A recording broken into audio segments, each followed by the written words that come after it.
Keesokan harinya, keluarga dan para warga berdatangan untuk melayat. Ani, anak Pak Burhan, telah meninggal dengan kondisi yang menyedihkan. Para warga desa banyak yang bersimpati dengan kematian Ani. Sekitar pukul 10 pagi, proses pemakaman jenazah Ani dilaksanakan. Jenazah Ani diberangkatkan dari rumah duka menuju ke pemakaman desa.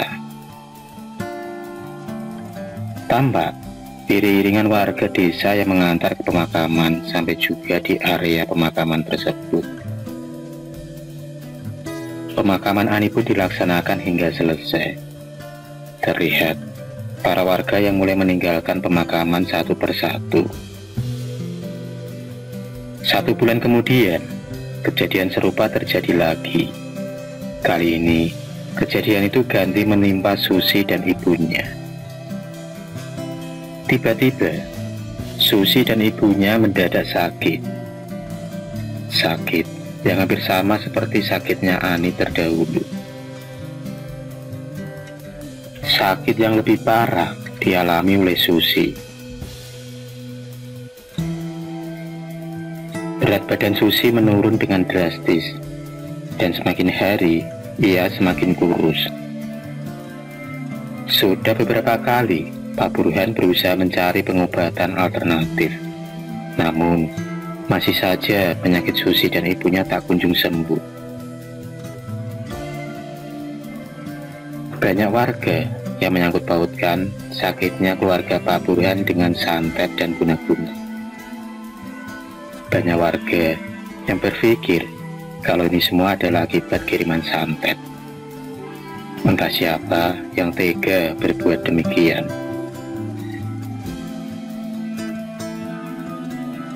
Waktu demi waktu, sakit Susi semakin parah, hingga pada suatu hari ia muntah darah. Pak Burhan sangat bingung dan panik dengan keadaan Susi kali ini. Ia teringat dengan kematian Ani dahulu. Pada suatu malam, sehabis sholat, Pak Burhan tertidur. Di dalam tidurnya, ia pun bermimpi bertemu seseorang lelaki tua berjubah, berjenggot putih. Dalam mimpinya, lelaki tua itu mengatakan agar Pak Burhan selalu berdoa dan yakin kalau penyakit anak dan istrinya akan segera sembuh.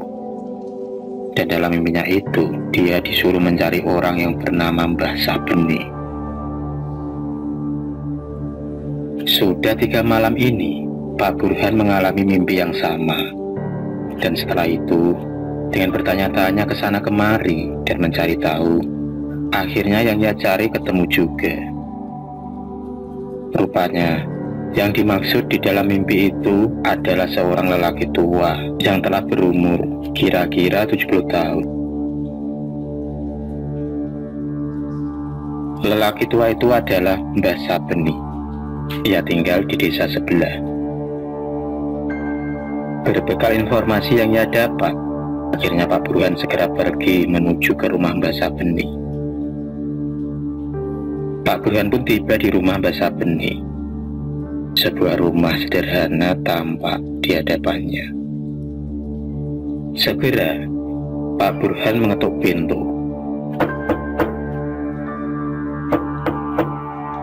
Assalamualaikum.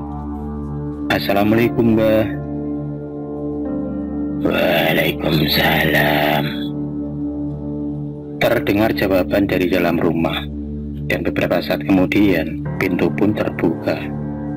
Tampak seorang lelaki tua yang sudah beruban dan berjenggot panjang berdiri di depan pintu. Beliau adalah Mbah Sabeni. Segera, Mbah Sabeni mempersilahkan Pak Burhan untuk masuk ke dalam rumahnya.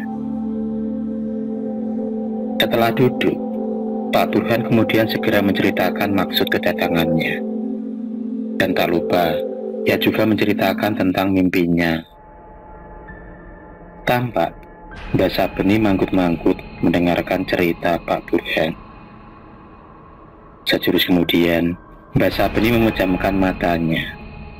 Dan ia pun melihat kalau sebenarnya sakit yang diderita oleh anak dan istri Pak Burhan memang dari sebuah serangan santet yang telah dikirimkan oleh seseorang yang mempunyai ilmu hitam. Dalam penglihatan supranatural Mbah Sabeni, beliau tahu siapa yang telah mengirimkan santet keji itu kepada keluarga Pak Burhan. Mbah Sabeni kemudian membuka kedua matanya. Beliau segera mengatakan kepada Pak Burhan agar jangan khawatir lagi dan agar yakin berdoa kepada Allah Subhanahu wa Ta'ala. Mbah Sabeni berjanji akan berusaha menyembuhkan penyakit yang diderita oleh Susi dan ibunya.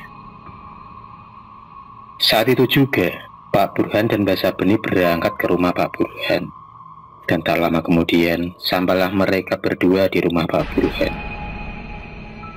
Sepeda motor pun berhenti, dan mereka berdua segera melangkah masuk ke dalam rumah. Rupanya, di dalam rumah ternyata ada Bu Bidan Mirna yang tengah memeriksa Susi. Segera, Mbah Sabeni duduk di dekat Susi. Mbah Sabeni kemudian meminta segelas air putih dan beliau kemudian segera berdoa dan entah membaca apa dan meniupkannya dalam gelas air putih itu. Mbah Sabeni kemudian menyuruh Pak Burhan untuk meminumkan air tersebut kepada Susi anaknya. Air putih pun segera diminumkan kepada Susi. Seperti mendapat sebuah energi, tiba-tiba tubuh Susi terlihat mulai tampak segar dan berangsur membaik. Mbah Sabeni kemudian meminta satu gelas lagi, dan kembali Mbah Sabeni berdoa dan meniup air tersebut. Kali ini ganti istri Pak Sabeni yang diberi air tersebut. Setelah diminumkan air, kondisi tubuh istri Pak Sabeni pun kembali berangsur membaik. Mbah Sabeni meminta Pak Burhan untuk berdoa. Kali ini Mbah Sabeni berniat mencabut ilmu santet yang ada pada tubuh Susi dan ibunya. Mbah Sabeni kemudian duduk bersila dan memejamkan kedua matanya. Tak lama kemudian, Mbah Sabeni tampak kumat kamit dan membaca sesuatu. Tiba-tiba, terdengar suara ledakan yang amat keras di atas rumah Pak Burhan. Semua yang ada di dalam rumah kaget mendengar suara itu. Sementara itu, saat terjadi suara ledakan itu, sebenarnya ada dua energi yang tengah berbenturan. Di atas rumah, terlihat sesosok makhluk yang tengah terbakar hebat. Makhluk itu pun menjerit akibat hantaman dua energi yang berbenturan. Sosok itu pun meledak dan melesat jauh meninggalkan rumah Pak Burhan. Di sisi lain, di rumah Mbak Jambrong, dan saat itu ia tengah duduk bersila, tiba-tiba ia terpental dari tempat duduknya.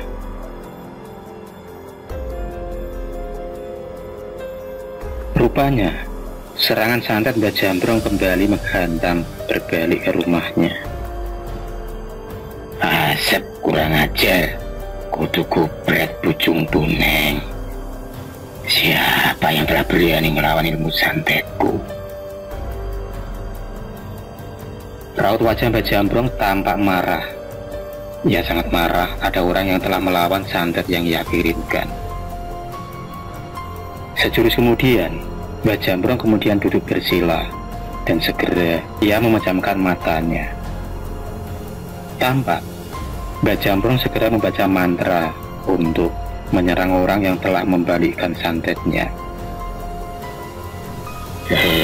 Komat kamit coba mantraku, coba mantraku, lebur dari siji nyawi cing lumbo dari siji.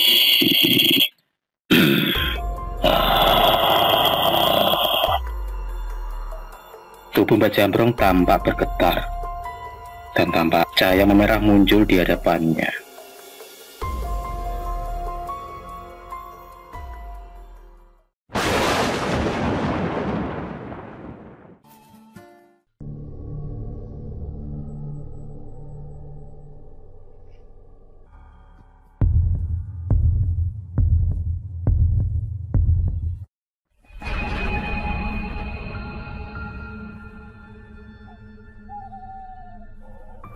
kasih sudah menonton video cerita bergambar ini. Klik subscribe untuk terus mendapatkan video-video cerita bergambar selanjutnya. Semangat berkarya.